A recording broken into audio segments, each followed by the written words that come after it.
Ассалаумағалейкум, құрметті көрермендер. Мінекей біздер Дербіс атамыздың жалпы жылдығына беріліп атқан астың аламан бәйгесіне де жеттік. Өздеріңіз білетіндей, аламан бәйгенің бас жүлдесі мінекей мына темір тұлпар.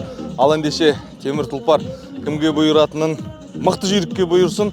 Ал ендеше осы темір тұлпарға үміткер жүйріктермен таныса өтек. Аттарыңыз бәйгілі, өздеріңіз әйгілі болыңыздар. Құрметті көрермендер, мінекей бүгінгі аламан бәйгенің бас жүлдесінің басты үміткері Келдібай ағамыздың сайгүлігі Айгүренге келіп тұрқ. Ассалаумағалейкум, Келдеке. Уалейкумассалам. Ал атыңыз бәйгілі, өзіңіз әйгілі болыңыз. Әмин. Бақытты болсын. Әмин айтқандарың. Ал Келдеке, өзіңіздің сайгүлігіңіз жөнінде кішкене бір ақпарат, мағлұмат халық біліп жүрсін, танып жүрсін дегендей ниетпен. Енді бұл халық осы өңіріміз өзі жақсы танымал мал ғой. Бұл биыл 2017-нің қолыны биыл 6 жаста тай күннен бері шауып қоядыр. Барып қалып қойған, ұялтқан жері жоқ. Биыл тағы сол үмітпен келіп тұр. Барған жерінен құр қайтпайтын едің ау сен өсіл деп. Биыл бірінші бәйгесі ғой? Биылғы бірінші бәйгесі. Өйткені қолыны қазір қашан қолындады? Августтың 17 күні тұтты. Жақында. 40 күн болған жоқ, 25 күн дегенде кеш айырып тастады. Былтырғы жетістіктерінің былай айтқанда көбіне өзіміз куә болдық. Жайық жүйрігін ұтты. Былтыр 7 аламан жапты, 7-інде де құр қайтқан жоқ қой. Машалла. Линиясы бұл сайгүліктің? Бұның линиясы шеше жағы адай жылқысы өзіміздің. Әкесі Аңғылара Байғыр, Персик деген осы Маңғыстауда. Кәдімгі таза полукроп дейсіз. 2016-та нерің Фордтың 170 жылдығын ұтатын, Неваны ұтатын айғыр. Ал өзіңіз қаяқтан алып едіңіз бұны? Қайсына, мынаны ма? Жоқ, бұл өзімнің қолтумаңыз ғой. Өзіміздің кәрімгі. Келдібай ағамыз алдында бір видеоларда айтып кеткендей, мына батыс Қазақстанда былай айтқанда будандастырумен айналысып атқан шыққан қолтумаларының көбісі былай айтқанда дейтін Атырау жақта да, Ақтөбе жақта да шауып мықты нәтиже көрсетіп жүрген сайгүліктер. Бұл сонымен өзіңіздің қолтумаңыз болады. Қолтума. Мен енді даладан жылқы тасымаймын. Арасында мына осы өзіміздің жергілікті адай жылқысын асылдандыру мақсатында сырттан енді айғыр әкелеміз, саламыз өзіміздің биелерге. Қан араластырып. Ал одан нәтиже бермей жатқан жоқ. Беріп жатыр осы күнге дейін 2008-ден бері мен сонымен жұмыс жасап келе жатырмын ғой. Будандастырумен. Осы 15 жыл болды биыл. Жылына неше құлын шығады, осы Қазақстанға неше құлын таратасыз? Енді 15-20 құлын шығады, соның 10 шақтысы кетеді ғой. Осы дәуір деген, осы қалай деген үміт күттіретін алдағы уақытта. Соның көбісі осы шаппай жатқан жоқ, жақсы. Атырау жағында, көбісіне естіп атамыз. Ауылымызда да биыл осы шауып шығып атқан мына Айдидар дейтін биеде менен шыққан. Соңғы осы Ондыдағы бәйгедегі аламан бәйгенің жеңімпазы Айдидар дейтін Келдекеңнен шыққан. Соның алдында Самдотты.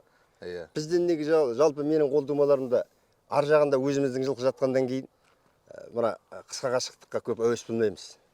Енді беріп атқанда алып атқан жігіттерге де айтамын мен. Қазір тай күнінде қарық қылып оза қоймас. Тоқбайға шауып та сені көп қуанышқа бөлемес, бірақ енді аламаннан күтесіңдер деп. Сол айтқан Айдидарды биыл ғой осы шығып атқан осыған дейін. О да мынадан бір жасы кіші. Енді қазақша алтта дейміз, о да 5 жасар бие ғой негізі. Ал бапкері аттардың? Өзім. Өзіңіз. Ал Шабандоз баласы? Шабандоз балам, Мейіржан деген бала, кел балам. Мейіржан деген балам, інімнің баласы. Өз ауылыңыздың? Өзіміздің. Ал аттың бәйгілі болсын. Болды онда Келдеке, ұзағырақ сұхбатты бұйыртса үйіңізге барып. Әумин, бұйыртып атса бәйгі бітсін сосын береміз. Бұйыртса, атыңыз бәйгілі, өзіңіз әйгілі болыңыз. Біз ендеше келесі сайгүлікке барамыз. Рахмет, сау болың. Мінекей құрметті көрермендер, келесі сайгүлігіміз Қостөбел атты сайгүлік, Бейнеуден келген. Оның иесі Нұрсұлтан бауырымыз. Ал Нұрсұлтан, өзіңе бір-екі сұрақ, сайгүлігін таныстырып, халық біліп жүретіндей, танып жүретіндей. Бұл сайгүлікте биылдықша шапқан бәйгесінде жүлде келініп, топтың алдынан көрініп жүрген сайгүлік. Біріншіден ассалаумағалейкум барлықтарыңызға. Жаңа өздеріңіз айтқандай Бейнеуданнан келіп тұрмыз. Бұл Қостөбел деген сайгүлігіміз қазір 8 жаста, 8-ге қарады осы. Бұл тай күнінде осы Жетібай дейтін ауылдан Тарханбайтын әкеміздің баласы Қоныс дейтін құдамыз еді. Сол кісіден алып келдік, әкесі ағылсын. Тай кезінде? Тай кезінде алып келдік. шешесі араб, башқанда енді ағылшынмен араптан туған аңгыл араб айғыр. Қазір 8-де осы өткен 7 жылдан бастап бәйге қосып бастадық. 7 жасынан бастап. 7 жасынан бастап. Бұлай тай кезінде қосып. Тай кезінде қосқан жоқпыз. Құнан кезінде, дөнен кезінде атты. Енді әкем Қорған Қалпақбай дейтін кісі осы атты қазір баптап жүрген өзімнің әкем. Бапкері, аттың иесі, біздер ат жетекте жүрген. Ат қосшымыз ол айтқанда. Сол кісінің өзінің айтуы бойынша 7-ге толтырмай ат жақпысы келмейді, шамасы келгенше. Бұлай үйде тұрған жалғыз сәйгүлік қой. Или бар ма басқа? Тайымыз бар. Сосын жаңа әкемнің... Сонда жаңағындай 7 жылдан бері сақтап?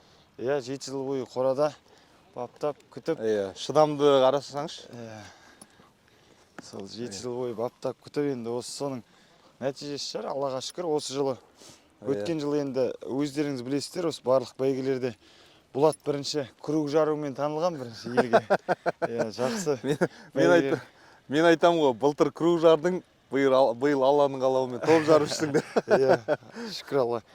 Биылғы бәйгелер енді жылдың басында Атырауға қостық, Маусымашарда.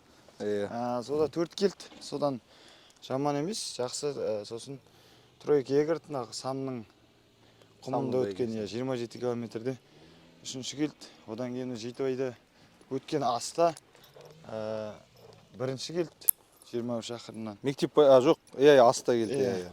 Қараш ағайындар ас беріп. Сосын кеше осы жақында ғана жайық жүйрігіне барды.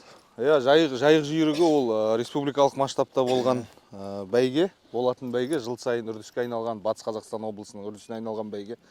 Сол бәйгеде бүкіл Қазақстанның сәйгүліктері жиналып, шабысқан бәйгеде Алланың қалауымен 3-ші орын алды ғой да? 3-ші орын алды. Жақсы, кеше сол жайық жүйрігінен келіп, шаршамай бабында тұрғасын бүгін тағы келіп тұрмыз, Алланың қалауымен. Деріп сатаның қасында бақ сынаймыз деп. Мінекей, Қостөбел атты сәйгүлігіміз, өздеріңіз естіп отқандай 7 жыл сақтап, баптап қосқан сәйгүлік, бірақ енді Алланың қалауымен биыл өз нәтижесін беріп жатыр, жай-жай. Ал, атың бәйгілі, өзің әйгілі бол, Нұрсұлтан. Сізге де барлық осы ұжымға алғысымыз шексіз. Енді осы Маңғыстаудың батыстың бәйгелерін, астарын жоғарыдан енді көрсетіп жүре беріңіздер. Ерекесіге рахмет, жігіттеріңізге, ұжымға. Жақсы, атың бәйгенің алдынан көрінсін. Әмин, рахмет. Мінекей, құрметті көрермендер, келесі сәйгүлігіміз Ақсұңқар атты сәйгүлік. Ол сәйгүлігіміздің бапкері марқұм Бейсек ағамыздың ұлы, ата көрген Оғжонар сөздің бір дәлелі Жәнібек бауырымыз. Ал Жәнібек, атың бәйгілі, өзің әйгілі бол. Өзің сәйгүлігіңді халыққа бір таныстырып өтсең. Бұл жүлдеге үміткер сәйгүліктердің бірі. Бұл Ақсұңқар деген сәйгүлік, жасы 7-де, аңгыл араб қаны. Биылдыққа 5 старт көрді, соның 3-уін ұтты. Биылдық сол 3 победасы болды ма? Атырауға барып, Махамбетте 2 фотофиниш арқылы ұтылды, 2-ші болды. 2 болып ұтты. Сосын 25 май ма? Так, сода ақ киіз тоғай, құлсарынары. Соған барып, дәл солай аяқтады. Жеті қазына деген аты көп бір ат болды. Содан 10-да алдында өзің көргенде. Командаға бағын алмай бала. Тарта алмай. Қашып болмай қалды. Содан қызанға бір апта салып барып, қайтадан ұтты 24 келді. Бұғау аяғымыз. Бұның линиясы, әкесі, шешесі? Бұң әке-шешесі ұмытып тұрмын ға Данима мен. Келесті айдарым. Бұл айтқанда көрдіңіздер ғой, біздің Маңғыстаудың бапкерлері, бұл айтқанда сейістерінің шаптыруы жаңағындай полкровка аттарды шаптырып жүлде алып жүрген жайлары бар. Бенюдің аты ғой да? Аттың иесі? Құрымқұлов Аман. Бенюдің азаматы. Ал, Жандос, Жәнібек, атың бәйгілі, өзің әйгілі ол, атың тек топтың алдынан көрінсін. Рахмет, түсіріп атқандарың Алла разы болсын. Жақсы, ал. Осындай үлкен ас бәйгесі басталды. Ал, рұқсат, бісміллә, Дербіс атамызға 160 жыл толуына орай өткізіп жатқан аламан бәйгесі басталды, ақтағандар. Қозы қошеметтеп, қиқылық қойыңыздар.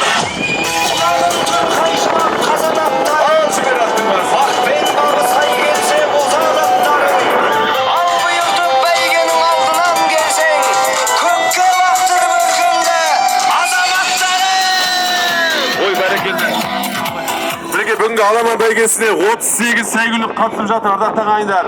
Нөмірі 1 Аспархан бапкері Нұржан Бөкен ауылының атынан Шабандоз Нұрдәулет Ақшыбыр ауылынан келген. Нөмірі 2 сәйгүлік Ханторы бапкері Марат ат иесі Тәуекел Марат Шабандоз Еламан Ақшыбыр ауылынан келген.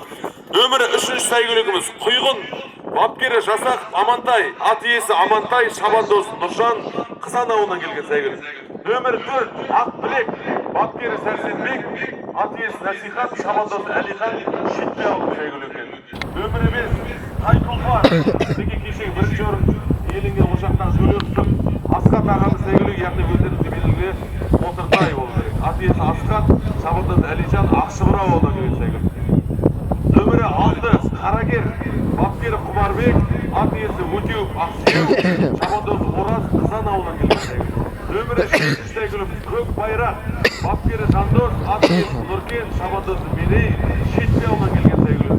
Нөмірі 8 Құлады бапкері Дәулет ат иесі Дәулет Шабандоз Мұқасан Қызан ауылынан келген сәйгүлік. Деген көріңіздер Маңғыстаудан сәйгүліктері. Нөмірі 10 Айғасқа бапкері Жамансары Ерлан Шабандоз Дәулетбек Шетпе ауылының сәйгүлігі. Нөмірі 11 Айбекар бапкері Әбду ат иесі Битап Сұлтан Шабандоз Қандай Ақшыбыр ауылынан келген сәйгүлігі. Нөмірі 12 Қосқысқа бапкері Сапи Қайсар ат иесі Бәрсі Шабандоз Сержан Шынай ауылынан келген сәйгүлігі. Нөмірі 13 Дауылпан ат иесі Нұрман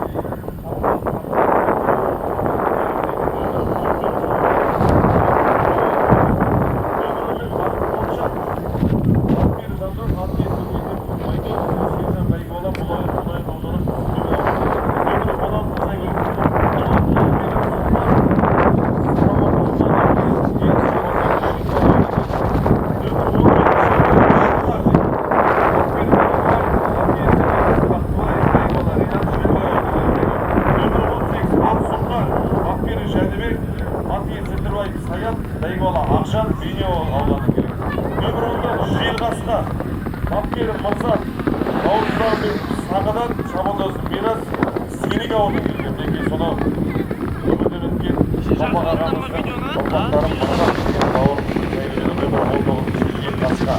20 Қызлан бапкері Қази Ержігіт Қази Қасыдан Шеңгі ауылынан келген. Яғни табылған Ержігіт атамыздың сәйгүлігінің жалғасы. Нөмірі 21 Жезкиек бапкері Айдын ат иесі Мейрамбек Шабандоз Мейіржан Ақкетов қаласынан келіп жатыр. Нөмірі 22 Сагат бапкері Қалдан ат иесі Ораз Шабандоз Мейрамбек Бейнеуынан келіп жатыр. Нөмірі 23 Айтұмар бапкері Нұрсұлтан ат иесі Мұхамбет Шабандоз Берекен Таушы ауылынан келген сәйгүлік. Нөмірі 24 Алагөз бапкері Қолдасын ат иесі Сағынбай Шабандоз Елмұхан Сарға ауылынан келіп жатыр. Нөмірі 25 Байшуар бапкері Ануар ат иесі Нұржігітов Еламан Бәйгібала Шалқар Жаңаөзен қаласынан келіп отыр. Нөмірі 25 Байшуар. Нөмірі 26 өздеріңізге белгілі Димаш Торы бапкері Қамза ат иесі Беймырзаев Қамза Шабандозы Тимучин Таушы ауылынан келген сәйгүлігіміз. Димаш Торы мінекей көптеген орындардан алып жүрген. Мінекей бірінші айналымды аяқтап келе жатыр. Мен таныстыра берейін, тоқтатпай қойын, көріп атса бірінші айналымды аяқтап келе жатыр.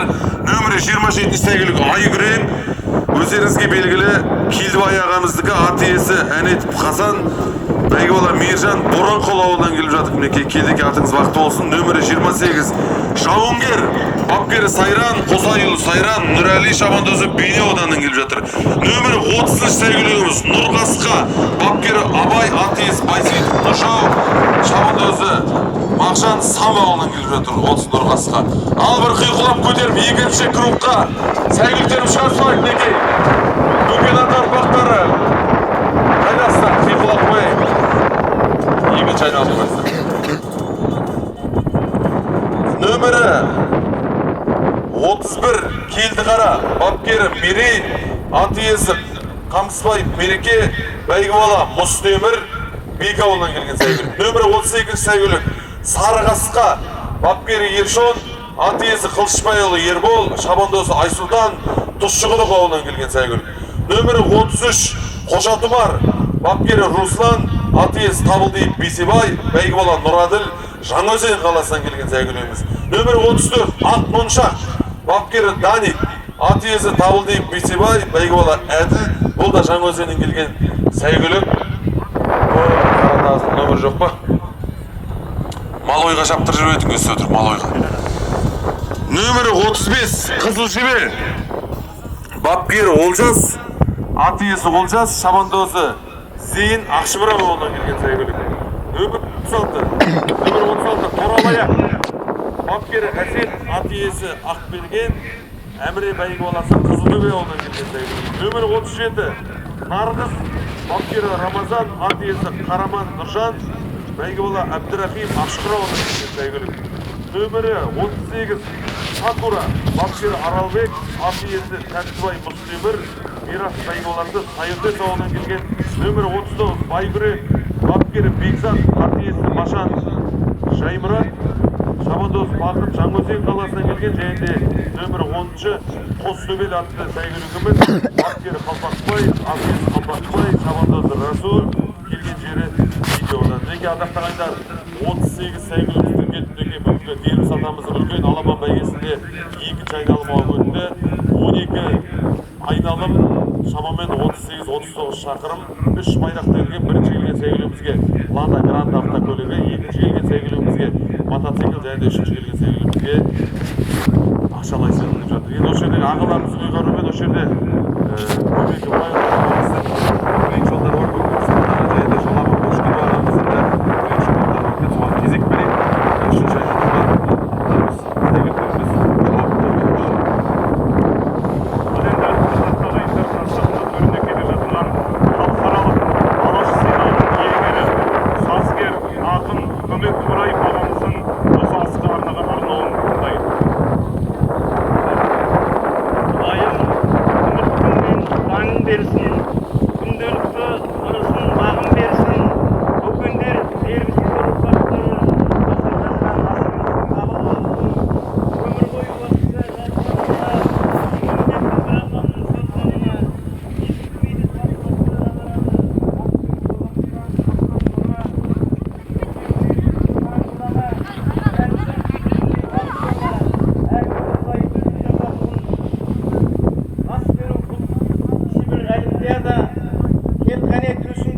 салтанына, ескірмейді бағын ғана, қанеке жүйрігіңді сайла қауым күресер палуандар бабында ма?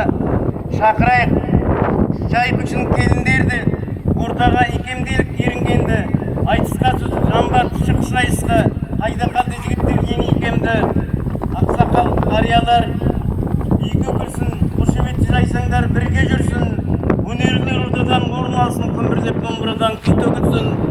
Бәрі мұның бұл аста табылады, сайысқа түс жүгерді жанындағы, мұнда келген жандардың бәрін қолдасын Дербіс ата, әруаға. Пенделер жетпегенін қақтан сұрар, бұйырса алдарынан ақтан шығар, ақ даланы дүбірлетіп, атамызда бір аунап жатқан шығар. 19. Үшінші айналым өтті. Сыңар еді, ел сыйлаған бейіне көл құрақ еді, аққа кеңейіпті Дербіс ата, 16 жаста бейін шығар еді. Көрікті жан болып бізге қатты, дәрісінде алыпты сый атақты, еңбегі сіңген оны старшын боп, ұрпақтары есімін жиі тапты. Депті ол бұлалыдан келген сынап, ағайындар қалымды келмең сұрап, жұқпалы ұрғатаны меңдеткен соң қаза бопты жатып елден жырақ.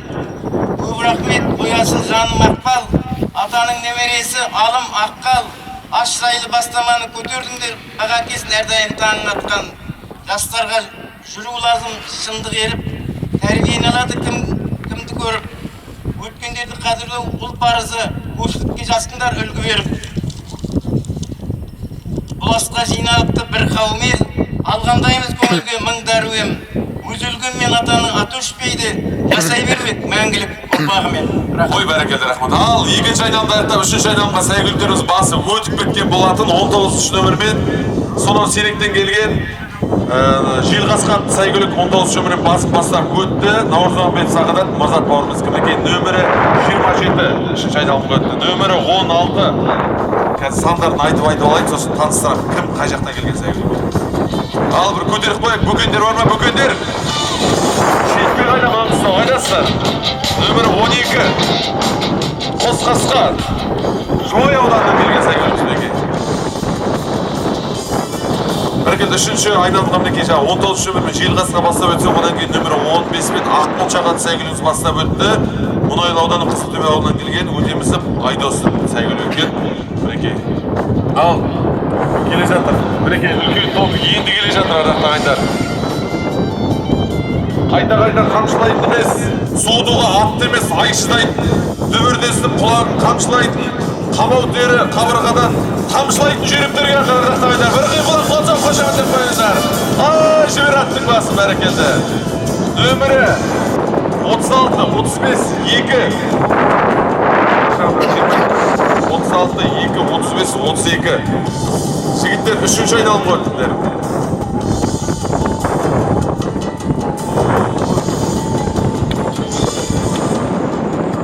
Нөмірі 11, 31. Неге 26 нөмірде Димаш тұр алдарыңызда еді. Шауып бара жатқан үстіндегі бәйгі оласы Темірлан Кличкісі Тимучин. 25, 6, 39, 40. Жігіттер екінші айналып аяқтап, үшінші айналып қойдыңдар. Ал жолдарың болсын. 100-ден жүйрік мұндан тұлға.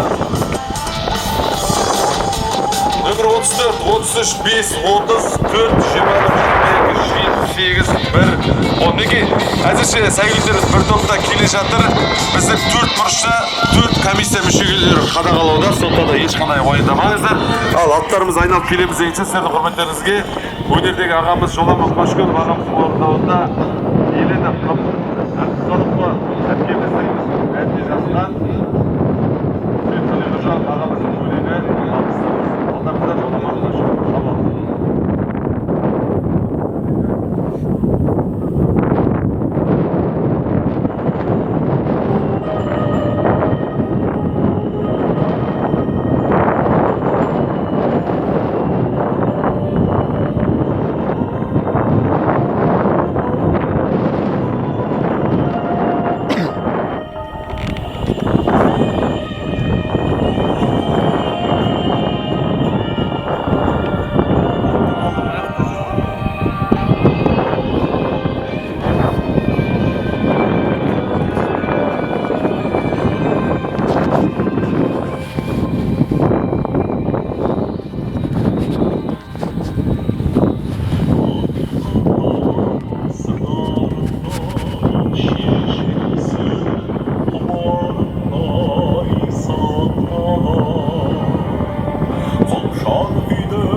мінекей, рахмет жөке.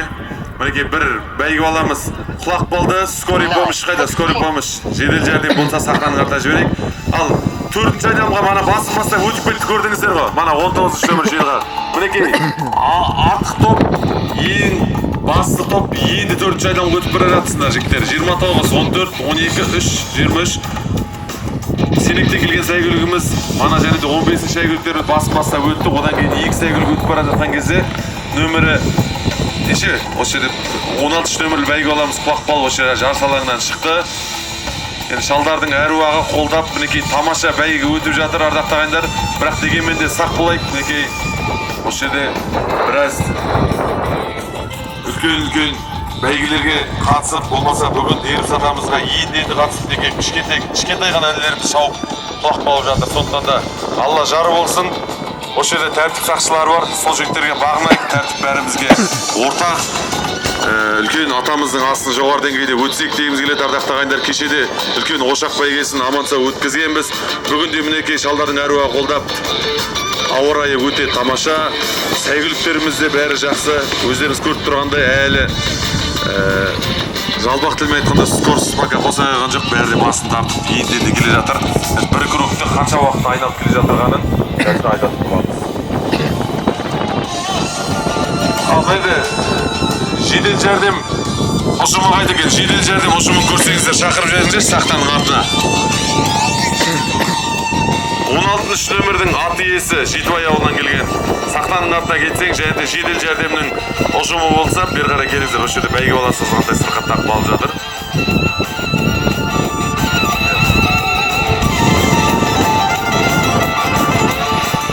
Ой, мінекей, 4-ші айналымды аяқтап, 5-ші айналымға басын бастап өтуге жаңа 19-ші нөмірлі сонау Сенек ауылынан келген өздеріңізге белгілі өмірден өткен Наурыз Мағамбетов Қалпақ ағамыздың ұрпағы Мырзат деген бауырымыздың сәйгүлігі мінекей басын бастап келе жатыр ма, әлде екінші келе жатыр ма? Нөмірі 15 келе жатыр екен. Нөмірі 15 ал қиқулап шарп салайық. Ақмоншақ бапкері Жандос Өтемісов, Айдос Сержан байғаласы мұқтылы Қызылтөбе ауылынан келген сәйгүлігіміз екей. Ақмоншақ 5-ші айналымға өттілер. Нөмірі 19 Желғасқа Нұрнағы бөліп сағынат бапкері Мырзат Бәйгола Мирас Сирек ауылынан келген сәйгүлік 4-ші айналымда аяқтап 5-ші айналымға өтіп бара жатыр.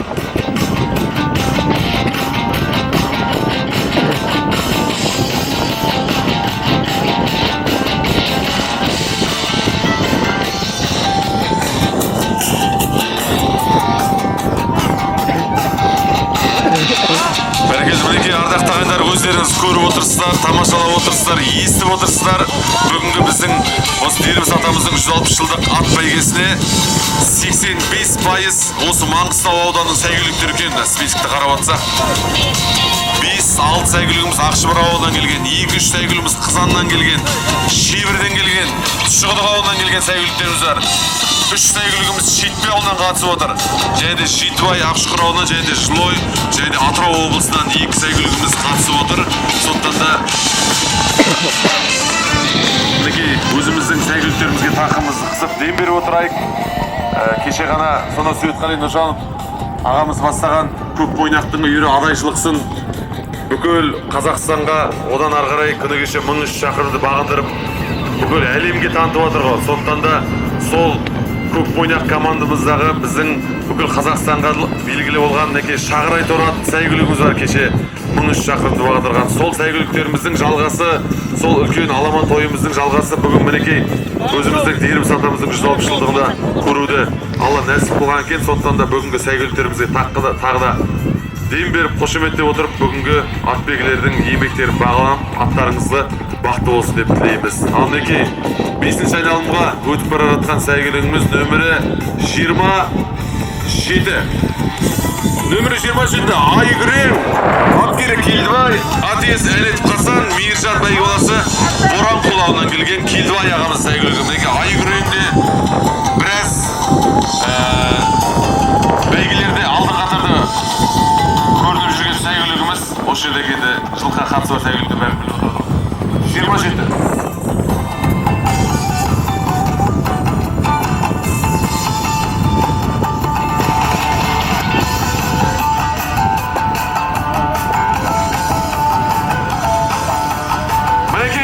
ағайындар, 4-ші айналымды аяқтап, 5-ші айналымға шақсам сәйгүліктеріміз алғай құлақ қойыңыздар.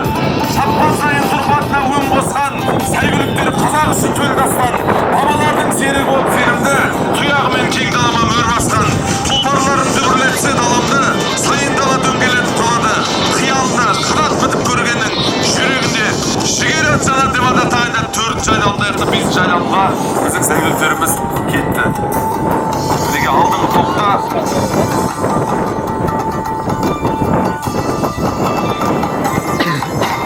жаңағы основной топтан 3-ші нөмірдегі құйғын деген сәйгүлігіміз Жасақ Амантай Қызан ауылынан келген сәйгүлігіміз.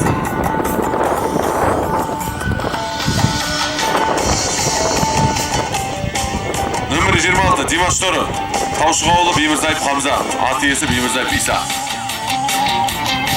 Нөмірі 37 сәйгүлігіміз жеке алдым топты өткен Нарғыз атты сәйгүлігіміз Аршықыр ауылынан келген Рамазан дейді, Қараман Нұржан. Нөмірі 38 Сакур атты сәйгүлігіміз өтті. Тәрттібай Мұстемір Сайырдес ауылынан келген сәйгүлігіміз өтті. Нөмірі 2 Ханқор атты сәйгүлігіміз Ақшымыр ауылынан келген. Мінекей Ақшымырау ауылы активіне болады кешеден бері. Кешеде Мұшақ бәйгенде бірінші орында Төлеқұс Масқат ағамыздың сәйгүлігі алған. Екінші орында да сол Ақшымырауға бұйырған кен. Мінекей бүгінде ең көп қатысқан сәйгүлігіміз сол Ақшымырау ауылынан болып отыр. Оның ішінде өздеріңізге белгілі нөмір 5-ші Тай Тұлпар атты сәйгүлік.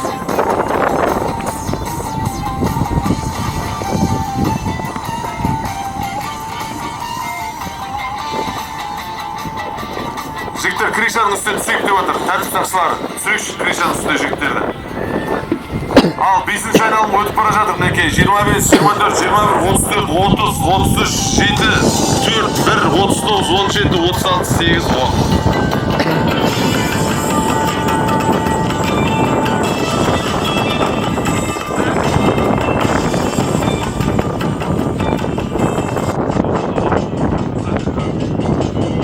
Жігіттер, бауырлар ағайындар, мына төбеде отқан жігіттер. Осы жерде ағаларымыз ұйғарымен сәл түсейікші деп отыр. Сыйластықтың белгісі осындай үлкен ас ұйымдастырып ас жасап отқан кезде енді бір төбеден түсу қиын шаруа емес шығар. Сондықтан да сыйластықтың белгісі сәл түсейік, төмен қарай отырайық.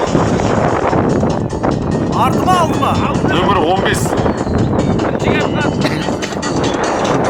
5-ті бітіріп 6-ға өтіп бара жатыр. Нөмірі 15-ші сәйгүлік. Ал бір қиылғылап қос жүрек алдымыздан. Бірінші келіп қойды мінекей. Ең бірінші 6-шы айналымға басып өткен сәйгүлік. Ең бірінші.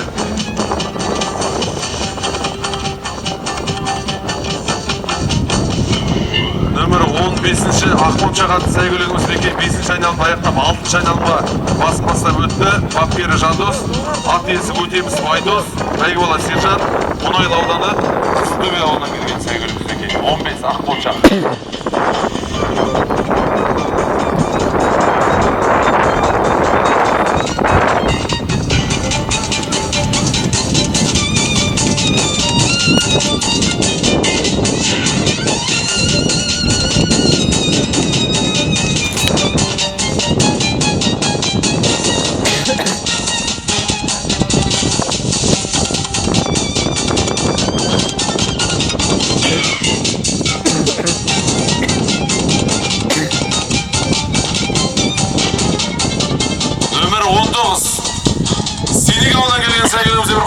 Қошеметтеп, қиқылмен көтерші берейікші.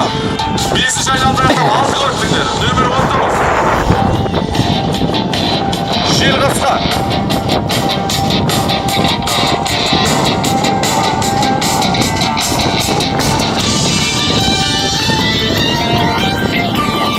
Мінекей нөмірі 19-шы нөмірмен өткен жел қасқан сәйгүлік Бапкер Мырзат деп тұрген. Бұл әулетті бірі білсе, бірі білмейтін шығар. Кезінде осы Маңғыстау дүрліктірген миллион деген сәйгүлігіміз болды бізде. Миллион деген араб құйрығын тігіп шабады постоянно. Сол миллионның жалғасы бүгінгі Наурызхан Абаев Сағадат ағамыздың сәйгүлігі жел қасқа мінекей жаңа 19-шы нөмірмен шауып келе жатыр. Ал алдыңғы топ келді.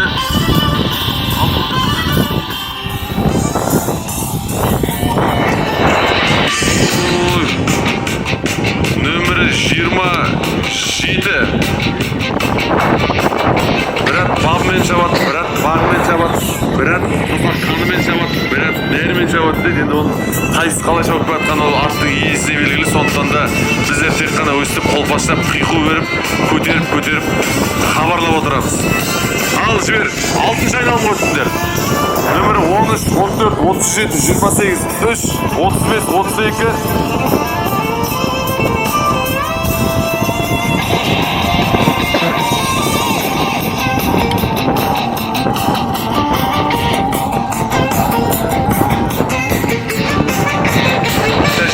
Нөмірі Айгүрен ат сәйгүлігіміз келді ағамыздікі. Одан кейін нөмірі 13-ші сәйгүлігіміз өтті. Мінекей Дауылпаз деген сәйгүлік өтті. Жетібай. Нөмірі 14 Бағдат Көк.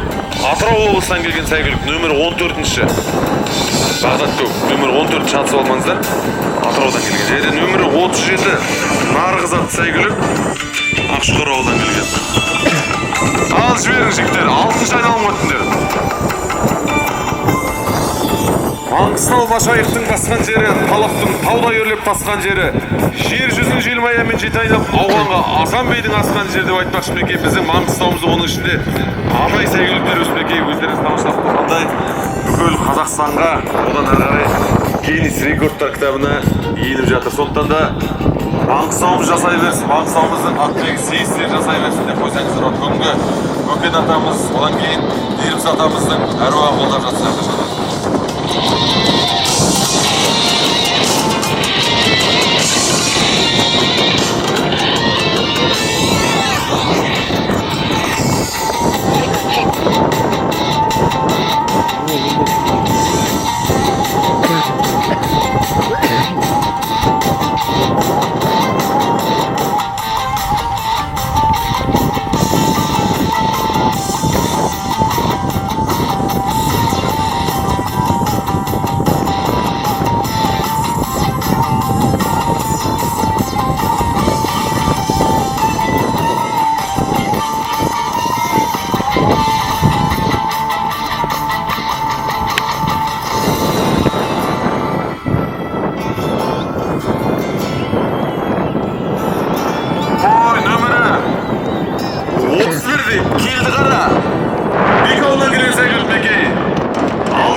жазып отырайық дегенмен де 4 бұрса комиссия мүшелері бар.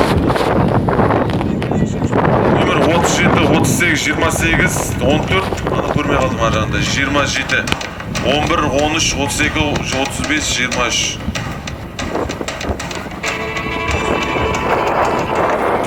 Нөмір 37 сәйгүлігіміз Нарғыз Ақшұқыр ауылынан келген. Нөмір 38 сәйгүлігіміз Сакура Сайотес ауылынан келген. 7 айналма өткен сәйгүліктерді атап отырмын ардақтайын. 7 айналма өткен жаңа алдарыңызда өткен сәйгүліктер. Нөмірі 28 Жауынгер ат сәйгүлігі өтті. Бейнеу ауданынан келген. Нөмірі 14-ші Бағдат Көп Атырау облысынан келген сәйгүлігі алдыңғы топта өтті. 7 айналма. Нөмірі 27 Айгүрен Кедібай ағамыздың сәйгүлігі алдыңғы топта өтті. Нөмірі 11 Айдидар Ақшұқыр ауылынан келген сәйгүлік бапкері Әбдім Бидан Тұрсыннан. Нөмірі 13 Дауылпаз атты сәйгүлігіміз өтті. Алдыңғы топта өткен Жетібай ауылынан келген сәйгүлігіміз.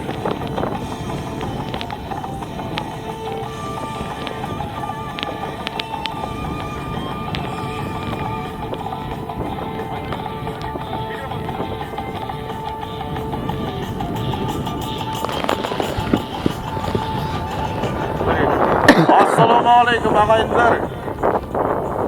Бүгінгі дүбірлі ас қабыл болсын. Мына Келімбердің Келімбердің 6 баласын бұрынғы ақсақалдарға түгендеп бергенде ақпан тұнан орсын. Балықшы Жеменей Құмал Тоғыштың бүгіндейді екен. Балықшы менен Жеменей қарасулар қаптаса құрысауды қара әкелгендей. Аллаға сер қармыз серлігіп Жеменей келер сары сақи алдар бұл жұмалықпен өтті ағатай ауданы кеп аудан үлкен Жеменей. Адай болғалы Алатауға қонғалы шылым жоғар Жеменей ақсырсыздың артыңнан бесердік балдары тұлпардай таңғы тар бұрған құлыбекпенен қолайдың ерліктері тайшықты отына жауып сарбылған. Бейлік жаққа келгенде Сейіт Сынабай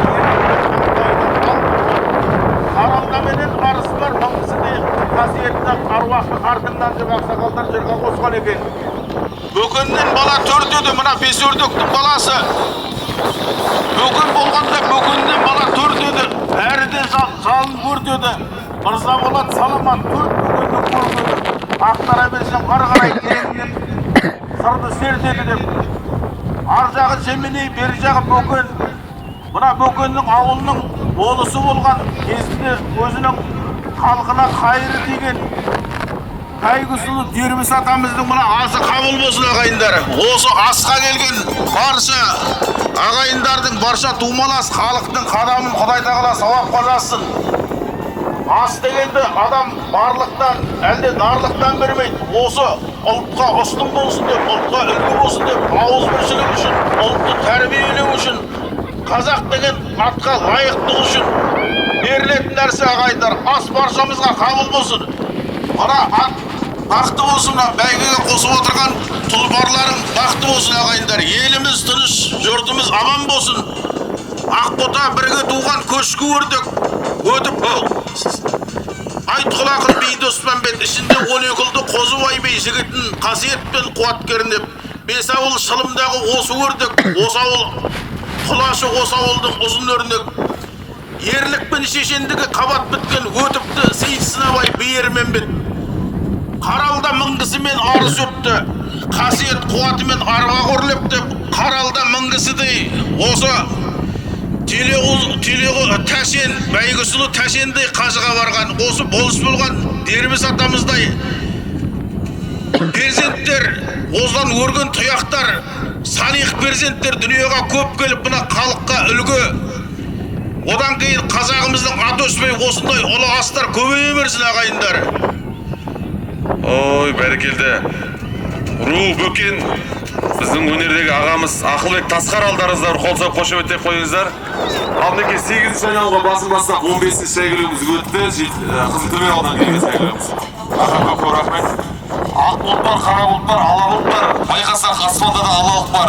Біреуде қартта болса шалалық бар, біреуде жаста болса даналық бар дейді. Мінекей ақаң жас болса да бас соғып үлкен ақсақалдарымыздың әңгімесін айтып осы жерге келіп, өздері бөкендері тойында өздері келіп тарихты айтып, әдемі әңгіме жырлап отыр. Сондықтан да ағамызға Алла разы болсын. Аға кетпейміз, осы группаға тағы төгеміз. Төгеді, тоқтатпа. Ал бір қиқулақ қояйық, 8-ші айналымға өтіп барады сәйгүліктеріміз. 7-ні аяқтап 8-ге өтіп бара жатыр. Нөмірі 27, 14, 28, 38, 27, 23, 37 ол. Нөмір 11, 35, 32, 13. 8-ші айналымға өттіңдер жігіттер. Нөмірі 26, Димаш Тора, Тимучин, жібер аттыға.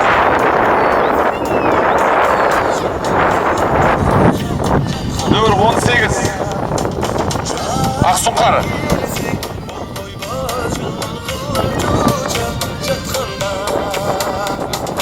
Мінекей 8-ші айналым басын бастап өткен нөмір 15-ші Ақмоншақ атты сәйгүлігіміз өтеміз Айдос ағамыздығы Мұнайлы ауданы Қызылтөбе ауылынан келген. Нөмірі 28-ші сәйгүлігіміз Жауынгер Қосайұлы Сауран келген жері Бейнеу ауданынан келген сәйгүлігіміз. Нөмірі 14-ші сәйгүлігіміз Бағдат Көк Атырау облысынан келген сәйгүлік. Алдыңғы топта өтті мінекей. Нөмірі 38 Сакура Тәттібай Мұсүймір аты иесі Саятөс ауылынан келген сәйгүлігіміз. Нөмірі 27 Айгүрек Боранқұлдан Келдібай ағамыздың сәйгүлігі.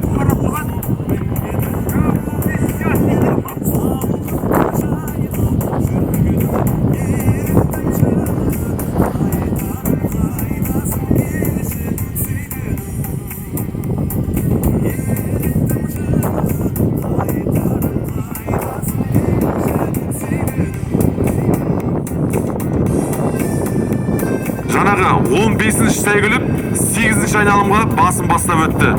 Сондықтан мың жерде тұрған біздерді келіп, әркім келіп шатастырмайыншы өтініш ардақтаған ағайындар. Бәйгені аман сау бітірейік. Тәртіп сақшылары, артық адам жібермеулерін сұраймыз бері қарай. 8-ші айналымға басын бастап 15-ші сәйгүлік өтті, одан кейінгі алдыңғы топ өтті. Біз бәрін осы жерде хабарлап отырамыз. Ал енді асқа жиналған әлеумет осы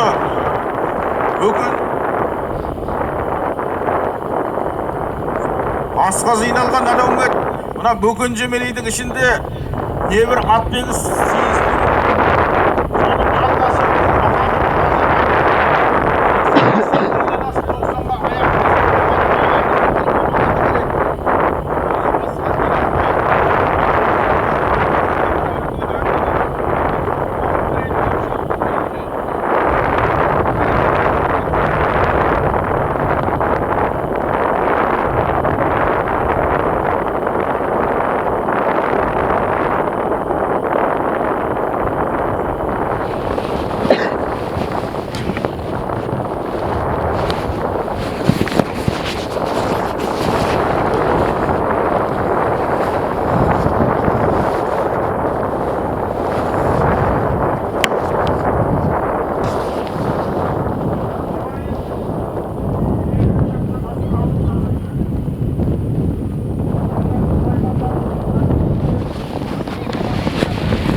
Ayşen abi 15. numara sordu. Ya futbolda var. Çempiyon onlardan çıkıp koysa. Futboldan aldı orada.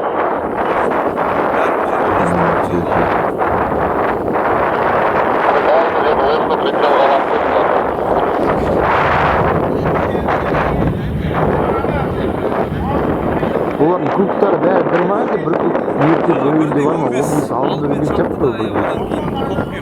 Söyle birde 15 aldымен çaptı da odan keyin topga qo'shildi bari.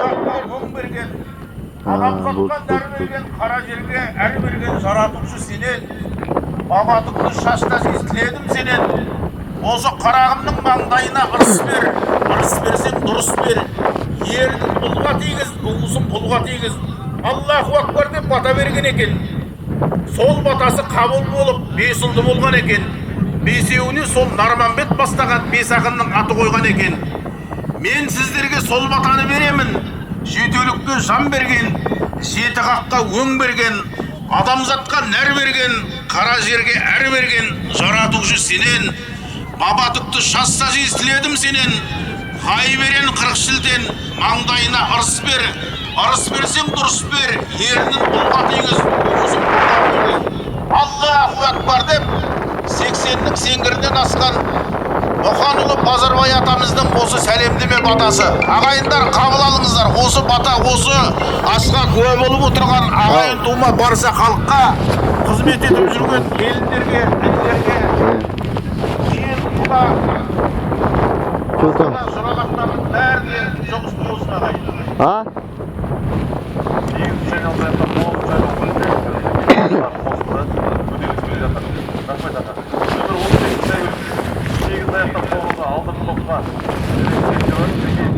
Басқаша өткен сәйгүліктеріміз тоғызыншы айналымға. Қазақ қалдарында мана 15 тоғызыншы айналымға өтті.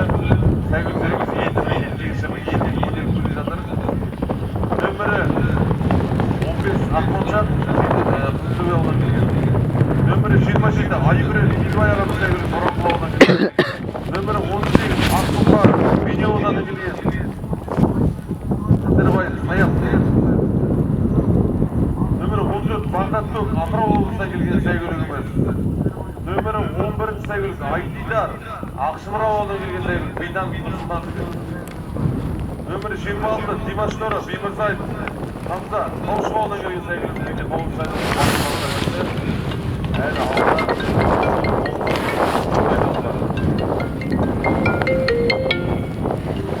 Алло. Алло. Ау.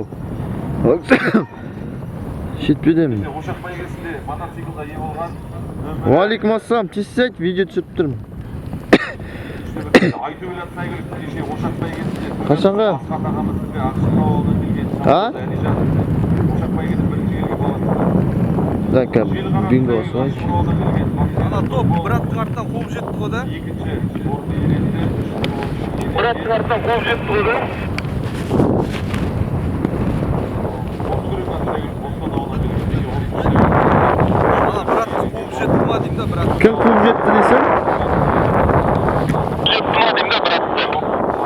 Походу, я.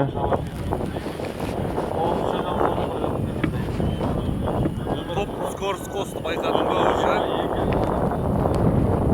Скорость кост байқадың ба уже? Зарруба бастады, Зарруба. Я. Зарруба бастады, Зарруба уже дейді.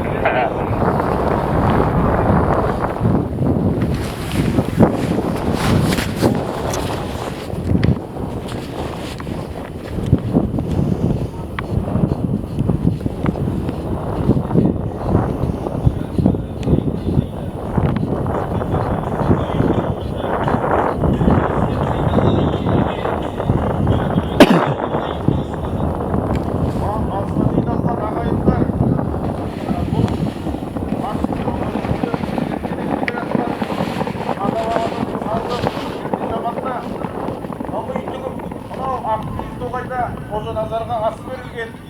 Одан бері 800 үй тігіп, жердің өрі басында берілген Әли Табанның асы бар.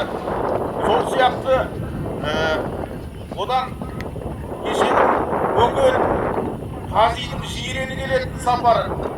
Қыдыршақ Бекенжан Сәкен Қазыға берілген ас. Сол аста Өгел Қазидың жирені бәйгені алып 400 қой түгілген екен. Білмеймін ғой. Бәйгеге бас бәйгені жеңіп алып 400 қойды ошақтың басына тастап кеткен екен. Сонда ақсақалдар, атыңның жемі болсын, атын құрып өтпесін, жетегіне бір құланды жетектеп жіберген екен. Сондай сақилық көрсеткен, бірліктен аузы кеппеген бөгендеген ел едік. Атаны өлсе қызылмен, әйел өлсе шығумен, екесе орды теңеліп, атаның ізгі абырой кеткен жоқ еді көнеліп. Жеткізбес бекен құдайым, жақсылардың басынан бастаған соңына қарай ерелік. Не дегені болушы еді, талай жерді үлесіп шемен балуан менен жүйрігі ол жасалған ортаға талай жерде үлескен шемені тайпам теңеліп деген Бөкен ауылында бәйгісі 5-ші группқа кетіп жатыр. Құрманұлы мен Зайыбы Ақкембірдің рухына Енді 9 өтіп баратыр мына екеуі. Енді 9 өтіп батыр. 9-ды аяқтап келе жатқан топ міне. 9-шы айналымда аяқтап келе жатыр оң жақтағы топ. 15-ші нөмір бастаған. Ака жалғастырасың. Ал қиқулап қошеметтеп көтеріп қоймаймыз ба? Қайдасыздар Маңғыстау? 9-шы айналымда аяқтап алдыңғы тобымыз 10-шы айналымға өтіп бара жатыр мінекей. Нөмірі 23, 15, 38, 28, 14, 18, 27, 26, 13, 37. Міне алдыңғы топ осы. Шабандоз балдарға жайлы атбегілерге ескертіп қояйық. Алдыңғы топтағы сәйгүліктеріміз артқы сәйгүлікке жеткен кезде автомат еске жарыс алаңынан шығарамыз. Сондықтан да алдыңғы кетіп жатқан екі сәйгүліктің бір айналымы кем. Енді 9 өтіп бара жатқан сәйгүлік ол.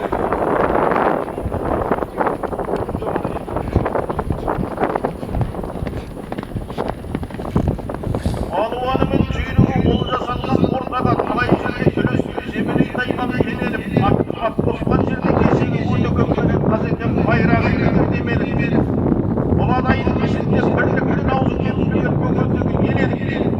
Бұған дейінгі ертеге берілген астар Бөкен ауылы бәйгісі Құрманұлы мен Зайыбы Ақкембірдің рухына арнап Ақбұлақ деген жерде бастырған ерте заманда.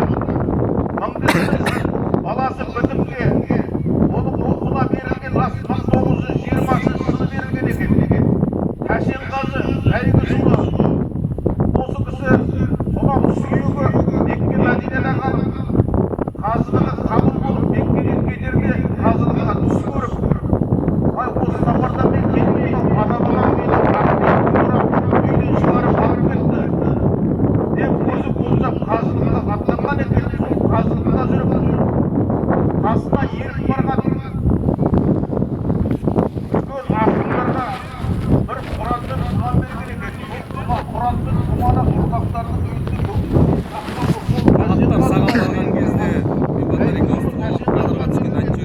Саған барған кезде мен батарейка ауыстырып аламын қалып.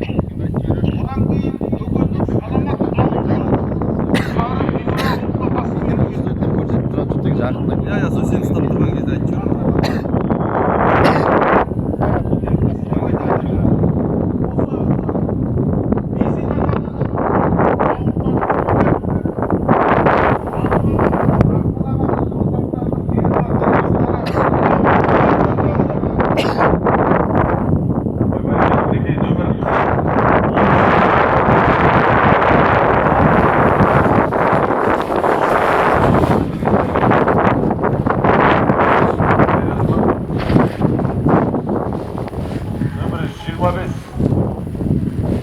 Ал көтеріп бір қиқулап қосып жібермейміз алдыңғы топқа. Қайдасыздар? Нөмір 25. Байшуар, жаңа зәйнен алғасысын келген сәйгүлігіміз 10 айналымға өтіп бара жатыр. Бәрекелді осы жердегі Ақылбек ағамыз айтқандай, Бөкен ұрпақтары, Дербіс атамыздан тараған ұрпақтарға осындай үлкен ас ұйымдастырып, елге шапағат тегіз осындай аламан бәйге ұйымдастырып жатқан ағаларымызға, алла разы болсын, ақыл ағаларымызға көп рахмет.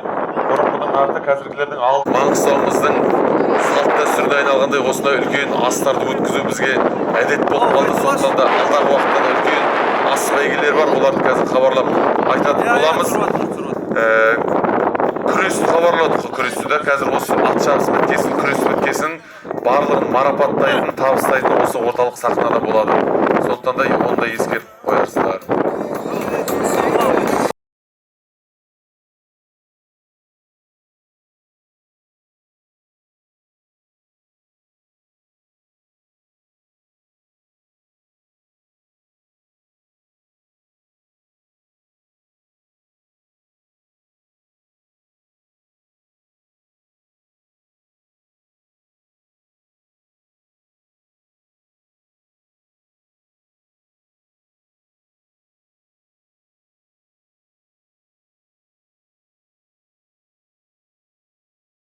Бірінші айналымға сәйгүліктеріміз келе жатыр. Ардақты ағайын, құрметті ат сүйер қауым, мінекей Дербіс атамыздың 160 жылдық мерейтойында үлкен аламан бәйгесінде 11-ші айналымға сәйгүліктеріміз өтті. Нөмір 15, 28, 38, 27, 18, 14, 23, 26, 13-ші сәйгүліктеріміз мінекей 11-ші айналымға басын бастап өтті. Осыны айнатып келгеннен кейін ең соңғы айналымға жіберетін боламыз. Ал бір алдыңғы топты сіздерге тағы бір таныстырып естеріңізге түсіріп жіберейін. Нөмір 15-ші сәйгүлігіміз Ақмоншақ Өтеміс Байдос, Мұнайлы ауданы Қызылтөбе ауылынан келген сәйгүлігіміз. Нөмірі 28-ші сәйгүлік мінекей алдыңғы топты айтып жатыр. Нөмірі 28 Жауынгер Бейнеу ауданынан келген Қосайлы Сауран ағамыздың сәйгүлігі. Нөмірі 38 Сакура сәйгүлік Тәттібай Мұстемір Сайөтес ауылынан келген сәйгүлік. Нөмірі 27-ші сәйгүлігіміз Айгүрен Келдібай ағамыздың Боранқол ауылынан келген сәйгүлік. Нөмірі 18 Ақсұңқар атты сәйгүлік Тітірбаев Саят Бейнеу ауданынан келген сәйгүлік. Нөмірі 14-ші Бағдат Көк Атырау облысынан келген сәйгүлік Тұрлан Әдей. Нөмірі 26 Димаш Тора Беймырзаев Хамзат Таушық ауылынан келген сәйгүлігіміз. Және нөмірі 23 Айтұмар Ұрсымахамбет аты иесі Таушық ауылынан келген сәйгүлік. Осындай сәйгүліктеріміз 11-ші айналым өтті. Осыны айналып келгеннен кейін қиқумен, дүбірмен ең соңғы айналымға шығарып салатын боламыз. Тағы да басшыларыңызға көп рахмет. Ардақты ағайындар, мінекей үлкен аталарымыздың әруағы қолдап тамаша ауа райы, кеше де өте тамаша жоғары деңгейде өткізгенбіз. Бәріңізге Алла разы болсын. Осындай үлкен дүбірлі той жасау әрқайсыңыздың шаңырақтарыңызға Алла нәсіп етсін.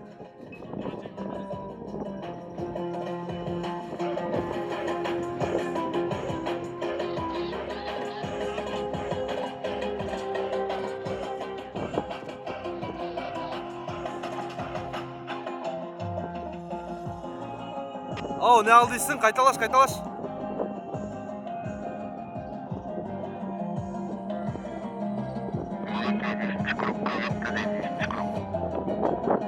Алдыңнан тағы бір өтетін шығар, сөйлеп алғанша.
Мінекей сәйгүліктеріміз алдыңғы топтың арасы ашылды.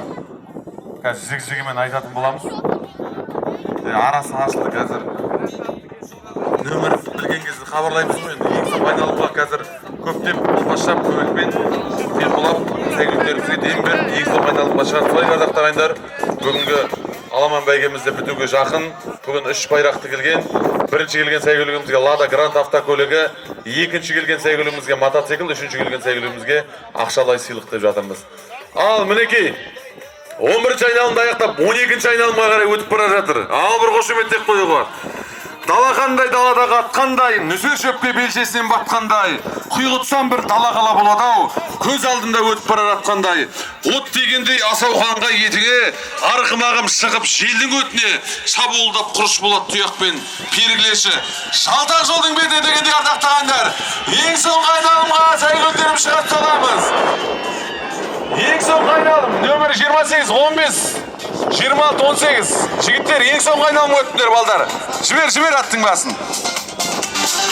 Нөмірі 23. Нөмірі 26 Димаш Шоры кетті мінекей. Беймырзаев Хамза Таушық ауылы. Nömeri 15. Akmonçak ketті мінекей. Мұнайлаудан Қызылтөбе ауылы. Нөмірі 28. Жауынгер атты сәйгүлік Бейнеауданнан келген Қосайын Сауран. Нөмірі 18-ші сәйгүлігіміз өтті. Ақсұңқар Бейнеаудан келген Тіндірбаев Саят. Нөмірі 23.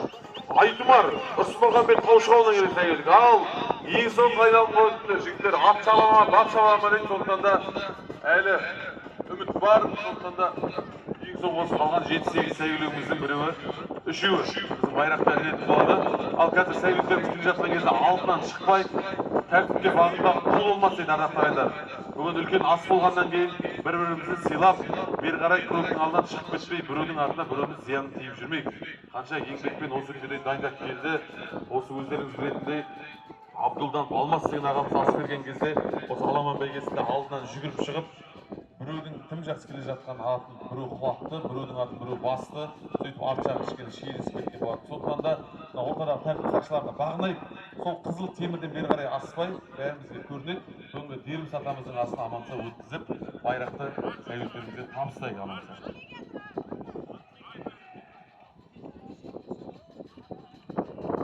Жігіттер, ағаш үй жақ бетте тұрған жігіттер қазір алдынан шауып шықпайды сәйгүлікті. Осы жерден бәріміз тамашалайық, бәріне бірдей көрінеді. Арты аман-сау абыроймен өтсін деп тілейік. Уағалейкумассалам. Уағалейкумассалам. Енді жаңағы басында кеткен 4-5 сәйгүлікті таныстырдым ғой. Бәрі де осы фавориттер, бәрі де осы текеттересін тұрған сәйгүлік. 26-шы нөмірдегі Тоқтамыс ауылының сәйгүлігі. Тоқтамыстар болса тақымдарыңызды соғытсаңыздар болады. Беймұрзаев Хамза Таушы ауылынан келген сәйгүлігіміз Димаштары біраз бәйгелерде, үлкен бәйгелерде қолдарып жүрген сәйгүлік.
Атамызға 160 жыл толуына орай бүгінгі үлкен ас құрмамыздарда баршаңызға қабыл болсын. Мәшін неғып жүр, жип неғып жүр. Жалпы қонақтарға қазір үлкен ас берілетін болады. Содан кейін күрес тамашалаймын дейтін ардақты ағайындар күрес қарауымыз болады.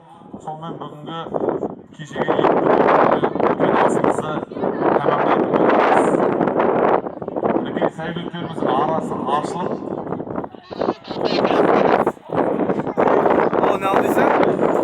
Шығайық, жолдан шығайық. Шығайық. At görünüp geldim, номері көрінбейді әйтеуір Қызылдан балды бала келді. Ағатай, атыңмен қошыш қамшымды жолдалап. Шығаш түгіл. Ne aldıysan? Ya Қызылдан балды бала қайдақ бар.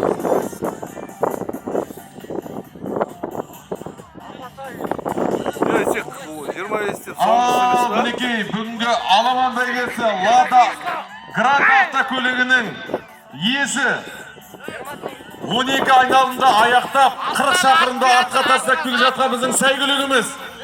Қиқулап қонса қошеметтеп қойыңыздар ардақты ағайындар. Маңғыстау қайдан? Бөкен ата ұрпақтар қайдасыздар? Нөмірі неше? Нөмірі 28 жауынгер, бапкер Сайран, Бейнеауданнан келген Қосайын Сауран, бәйгі бала Нұрали, Лада Гранд автокөлігінің иесі. Бейнеаудан келген сәйгүлік, жауынгер. Нөмірі екінші келген кім? Екінші көтсін өтсін. Nömірі 25. Nömірі 25 kim bu? Nömірі 14 geldi екінші. Бағдат Көк, Атырау облысынан келген сәйгүлік мінекей. Nömірі 14-ші мотоцикл иесі. Nömірі 26, Димаш Тор үшінші келді.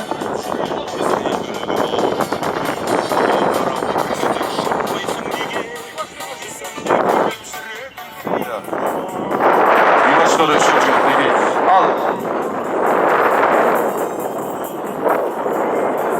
Ал енді достар, тағы бір сіздерге атап өтейін. Бүгінгі Лада Гранта автокөлігінің иесі нөмірі 28-ші жауынгер атты сәйгүлік бапкері Сайран, ат иесі Қосайыл Сайран, Шабандоз Нұрали, Бейнеауданнан келген сәйгүлік бүгінгі автокөліктің иесі. Екінші келген сәйгүлігіміз сонау Атырау облысынан келген Бағдат Көк атты сәйгүлік нөмірі 14-ші. Бағдат Көк, ат иесі Тұрлан Әди, Бақалай дейді Шабандозы.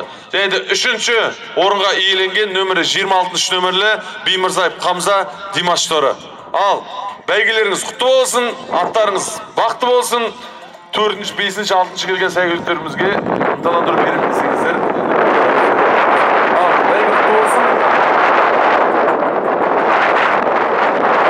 Мінекей құрметті көрермендер, кереметтей доданың куәгері болдық. Мінекей сол доданың жеңімпаздары, жауынгер атты сәйгүліктің иесі Қосай ағамыз. Ал бәйгіңіз құтты болсын. Амин. Ал Қосай аға, өзіңіздің сәйгүлігіңіз туралы бір-екі мағлұмат халық біліп жүретіндей. Жауынгер туралы. Жауынгер деген 4 жасар. Қол туылмам, өзім қолынан туылған. Бейнеуде туылды. Бейнеуде, иә. Өзі қолдан туғызып отқан. Тұлпарым. Әке-шешесі? Бұның әкесі Қобыланнан алдым, бөлімнен. Күржікбай деген. Ар жағы Россиядан келген айғыр еді. Өзім қол туылма биелерімнен тудырып отырмын осыларды. Жас нешеде бұның? Жас 4 жасар. 4 жасар? Иә. Айғыр. Сол. Ал биылдықша шауып бет бұл? Иә, биылдыққа осы мына осы 4-ші бәйгісі қосылып тұрған. Бұрынғы жетістіктері? Бұрынғы жетістіктері осы мына Жетібайда Мектепбай деген ағамыздың 70 жылдығында 27 шақырымнан 2-ге келген. Екінші орын алды. Одан кеше Базар төбеге барып, Оралға барып қосқанбыз. Ол жерде қалды. Қалып қойды. Соң осыған келіп, мына 40 километрге осып жүлде алып жатқан. Құтты болсын. Ал бұл сәйгүліктің бапкері кім екен? Бапкері осы жерде мына балдарым. Мына балам міне бапкер. Осы бала өзімнің балам. Сайран. Сайран, құтты болсын сізге де. Шабандозы? Шабандоз қаяқта? Бер кел. Бер кел. Нұрали. Құтты болсын бәйгең. Жаңа бәйге барысында топта отырдың ғой да сен, екінші топта? Екінші топтан, бірінші топтың ортасында отырдым. Топтың ішінде отырдың, ары отырдың ба? Неде отырдым? Топпен бірге. Бұлай бәйгені көрдік. Бір групп бұрын айдасып кеттіңдер ғой өздеріңді, солай ма? Ол кезде сен өзіңнің атыңа сенімді болдың ба күшіне? Екі групп бұл айтқанда концовка беретініне. Жоқ. Ондай да басында болған жоқ сен. Басында ат дейтін өзі ентігіп сосын жайлап ыққа қарсы демалт олды желіге қарсы көтергенде өзі күші бар екен. Бойында күші бар екен. Тек бір тентке қойдым да кете бердім. Ай, молодец. Құтты болсын ал. Қосай аға, сау бол. Бәйгелеріңіз ұзағынан болсын. Сау бол. Тек тұлпарларыңыз, есімдеріңіз шығарып, топтың алдынан көріне берсін. Сау бол. Осындай бір бапкерлерге мына ас беріп атқан атамыз, Дербіс атамызға осындай үлкен ас беріп атқан үлкен ағаларымызға бәріне мың алғыс, сау болсын. Мына ат жаратып атқан бапкерлердің аттары сүрінбесін. Бәрі жүлделі, осындай бәйгілі болсын. Аман жүрсін, аспанымыз ашық. Еліміз тыныш болсын, ас бәйгі көп болсын. Сау болын жеттер. Мінекей құрметті көрермендер, келесі бәйгелерде, дүбірлі додаларда жеңістігінде кездескенше ел аман, жұрт тыныш болсын.